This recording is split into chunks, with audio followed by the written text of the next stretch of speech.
Today we will talk about the basic fetal brain anatomy and some post-fetal anomalies which are easily detectable. To see the brain anatomy, let's start at the thalamic level where we take the BPD. In this picture, you can visualize the midline, the falx cerebral, which divides the brain into two cerebral hemispheres. You can also see the two thalami, and below the thalami is the third ventricle. The brain has four ventricles, two lateral ventricles, a third ventricle, and a fourth ventricle, which opens into the central canal of spinal cord. The spinal fluid circulates through these ventricles. Now here is another view, the ventricular view. Here we can see lateral ventricles. Its lateral ventricle has an atrium, posterior horn, an anterior horn, and an inferior horn. And the choroid plexus, it lies in the atrium, and it's almost filling the atrium. The size we take is at the level of atrium, and in normal size is 1 centimeter. If it is between 1 and 1.2 centimeter, we say it's the borderline ventriculomegaly. And a value of more than 1.2 up to 1.5 is called mild ventriculomegaly, and above 1.5 it is marked ventriculomegaly. There is another view, a third view, which is the cerebellar view. Here you can see the hindbrain. The structures you can see are cerebellum, vermex, and the posterior fossa. Note these parallel lines on midline. This is cavum, septum, pellucidum. If you see a normal cavum, septum, pellucidum, it means that there is normal formation of corpus callosum. And this normal foramen rules out severe hydrocephalus and severe hydranencephaly and many other severe abnormalities. Now look at this diagram.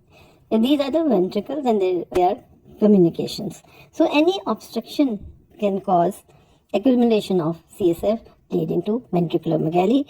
This is a picture of ventriculomegaly. The lateral ventricles are dilated and the choroid plexus, it is thinned out due to the pressure of the fluid in the ventricle. It is very important to examine the spine when we have ventriculomegaly. The spine can have defects like spina bifida. Spina bifida is a neural tube defect causing deformity of the spine.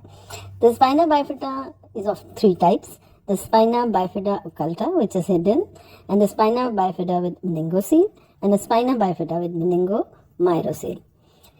Here I want to also talk about two important signs. Number one is the banana sign. In condition like spina bifida and Chiari II, cerebellum appears like a banana due to the push on the membranes.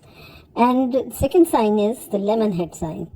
The lemon-shaped head is due to the flattening of the frontal bones, and the head appears like a lemon. So these two signs give us an indication that there is something wrong in the spine and we should examine it very carefully. Now next anomaly is very easy to detect. It is an anencephalic. You can see in this picture, it is a very typical picture. The orbits, you can see the orbits here, but no cranium and no brain. Similarly, there can be acrania, where the brain is developed to some extent, but no cranial bones are seen. Another condition is encephalocele, where the cranium is formed, but there is a portion of the cranium which has a defect, and through this defect, the brain is coming out. Another easily detectable anomaly is microcephaly. Microcephaly is a small head. We take head circumference to assess the microcephaly, and if it is two sizes smaller than for the dates, then it is the microcephaly. It causes restricted brain growth.